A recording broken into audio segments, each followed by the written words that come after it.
ìyàwó ò mórí lọ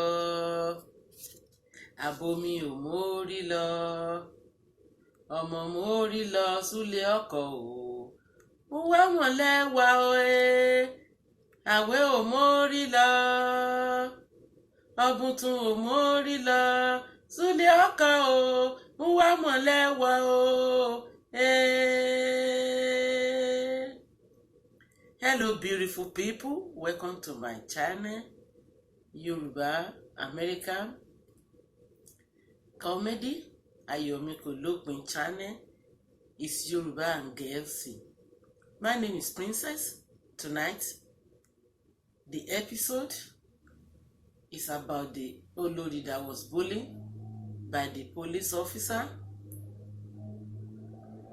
I had a interview with my biological mother, age 109. I asked many questions about Queen and the King in the palace, about the respect, the culture, how the Olori behave in the palace to the king or to the family. Yeah, ṣe rántí pé mo ní kọ́mẹ́dì yìí ó wà fún Yorùbá àti Gẹ̀ẹ́sì. So now Yorùbá, ẹ káalẹ́ ní gbogbo ibi tí ẹ bá wà o. Àárọ̀ ni, ọ̀sán ni, alẹ́ ni. Etí tẹ́ fi ń gbọ́ mi kò ní di, ojú tẹ́ fi ń wò mí kò ní fọ́. Orúkọ tèmi ni ọmọọba obìnrin. Mo fẹ́ sọ̀rọ̀ nípa olórí wa tí ọlọ́pàá tí wọ́n misbehave pẹ̀lú wọn, tí wọ́n yẹ́bẹ́lú wọn, wọ́n sọ̀rọ̀ tí kò bójúmu sí wọn. Ìyẹn ni mo mú wá ní alẹ́ yìí. Mo wá sọ̀rọ̀ nípa culture, àṣà àti àpọ́nlé ní ilẹ̀ Yorùbá sí àwọn ọba wa tàbí sí olórí tàbí láàrin olórí sí ọba. Kò bójúmu kí olórí wa kí wọ́n máa wọ aṣọ tó jẹ́ pé ó fi ara sílẹ̀. Àwọn olórí wọ́n gbọ́dọ̀ borí ni. Mo ṣe àyẹ̀wò kékeré kan, ìwádìí kan lẹ́nu màmá mi. Wọ́n jẹ́ ọ̀kan nínú àwọn olórí ní ààfin Oòrè Ọ̀tún Èkìtì, olóore Odùduwà, nígbà tí bàbá wa Oyinlóye tí wọ́n wà lórí oyè. Màmá mi sọ̀rọ̀ nípa wípé obìnrin ò gbọ́dọ̀ yájú sí ọba, wípé obìnrin tó bá yájú sí ọba ní ayé ìgbà yẹn wọ́n máa ń bo nídìí ni, wọ́n á dákúnlẹ̀, wọ́n á sẹ̀ǹdẹ̀ lọ sílé pẹ́rẹ́ǹtì ẹ̀. Ọba tó bá ṣe bẹ́ẹ̀ sìn wọ́n á ní ó ti ní physical abuse, violent abuse, and which is not happening now. But tó bá gbọ́ tiẹ̀ ṣẹlẹ̀, kò tí ì ṣẹlẹ̀ gan, àwọn olórí wa ti ń lọ sórí ayélujára. Wọ́n ti ń sọ wípé ọkọ mi abuse mi, ọkọ mi ṣe tàbí èèyàn kan abuse mi. Bẹ̀ wọ́n ní kò rí bẹ́ẹ̀ ń gbà, wọ́n ní because ẹni tó bá rí ọba fihàn ni ọba ń pa ní ayé àtijọ́. Wọ́n ní tó bá padà dé láti ilé òbí ẹ̀ pé wọ́n máa ṣe orò fún. Àwọn orò tó máa ṣe fún ni pé wọ́n ní wọ́n máa gbàdúrà fún pé kí nǹkan burúkú má ṣẹlẹ̀ sí, kó má ṣe àìsàn, kó má kú. Tó because ẹni tó yájú sí yẹn kì í ṣe ẹni tí wọ́n lè wojú ẹ̀. Pé gbogbo àwọn olórí náà máa bẹ̀rẹ̀ sí ní yílẹ̀ tó máa kì, wọ́n máa sọ oríkì ẹ̀ pé kínú ẹ̀ kó fi rọ̀, kó pé ọba ò gbọ́dọ̀ bínú, pé tọ́ba bá bínú pé nǹkan burúkú ni sí ẹni yẹn. Mo rò pé irú ẹ̀ náà ṣẹlẹ̀ ní àìpẹ́ tí obìnrin kan kọ lẹ́tà tó lọ, tó ní nǹkan tí wọ́n ní òun ṣe ní ààfin pé kò rí bẹ́ẹ̀. Kò dúró nítòsí, ó lọ sọ́nà jíjìn réré ni, ó lọ sí ìlú ibòmíì ni, nílé orílẹ̀-èdè míì tó ti lọ lọ́kọ ni, because ó mọ̀ pé consequence ẹ̀ ò dáa.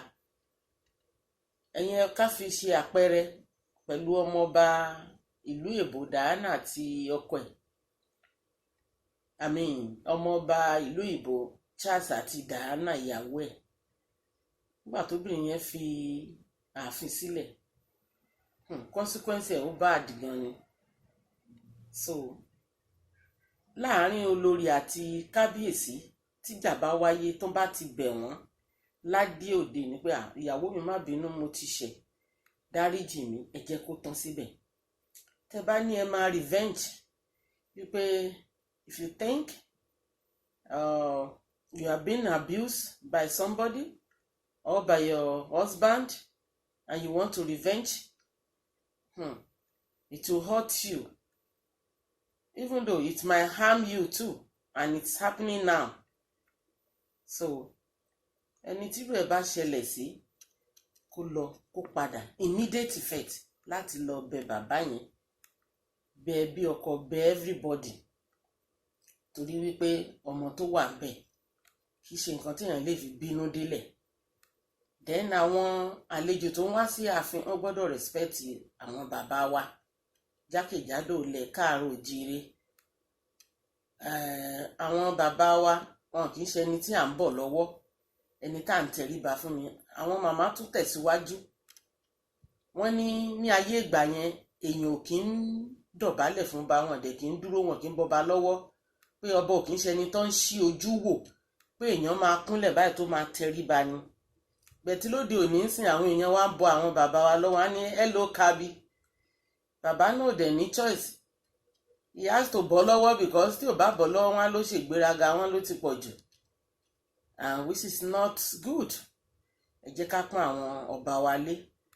Ẹ̀yẹn wò wọ́n nílùú òkèèrè, nílùú òyìnbó ni wọ́n bẹ̀rẹ̀ wọ́n ń tẹríba fún ọba obìnrin. So àwa náà ká jẹ́ ká mú ní ọ̀kúndùn fún àwọn àṣà ìbílẹ̀ wa, torí pé tá bá gbé lárugẹ iyì ló jẹ́ fún àwa náà pẹ̀lú, tí àwọn ọmọ kékeré tí wọ́n sì máa kọ́ àríkọ́ṣe ní ara wa.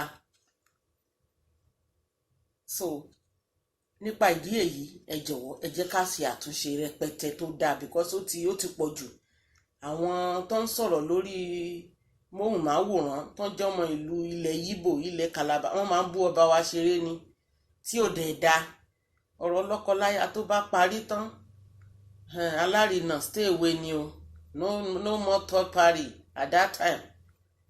So ìyàwó náà tó ti kẹ́rù kúrò nílé ọkọ tó ti jáde, if you do that, you had lost your dignity, your privilege, and your prestige. Nobody will respect you anymore. Àwọn míì tẹ máa fi bú ẹ, wọ́n ní ìyàwó bàbá yín tí ń bọ̀, ẹ jẹ́ káàkì, ẹ já fi ṣe yẹ̀yẹ́. They just want to hear you talking. Don't fẹ́ mú inú bí ẹ pé kínú máa bí ẹ pé yes, èmi olórí lẹ́ ń ṣe bẹ́ẹ̀ sọ̀rọ̀ sí. Remember, you are no more olórí. You had already left the palace and you lost the dignity, you lost the prestige and your privilege. Before you can those can be returned back to you, you have to go back to the palace. Bẹ́ ọkọ ẹ fàmọ́ra, látijọ́ aláyé ti dáyé lọkùnrin ti máa ń ṣe obìnrin. Ọkùnrin ò ní ever dọ̀bálẹ̀. Ìwọ náà ló máa mọ̀ bó ṣe máa parí ẹ̀, because it's your house. You have kid there and you don't want to leave the kid there and leave, which is not good. So remember, your children or your child is listening to what you are doing. He might be still little now, he can't say anything, but later on he will say something to you. It will make you remember that, mommy, you disrespect me, you embarrass me. Mommy, that's not right. Please do the right thing at the right time. You will know how to settle that with your kid, because it's not good. Disrespect anywhere, might expect you anytime until when you go back to your position. So because gbogbo àwọn ọ̀rẹ́ tó ní gan pàápàá wọn níbẹ̀ sọ tọ̀rọ̀, because they too they want that position, but they will not tell you.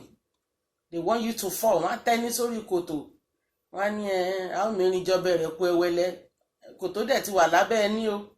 Ọ̀ntì tí ẹni bá kó sínú kòtò náà ní ìwọ náà ṣe wá ṣe báwọn. But ìwọ náà ṣe wá ṣe báwọn ìwọ gan fún ẹ ló yẹ kó ronú pé no, you don't have to include any third party into your family. Or kò fẹ́ di ààrẹ síta kó máa lọ sí ojú ayé lukára móhùnmáwòrán.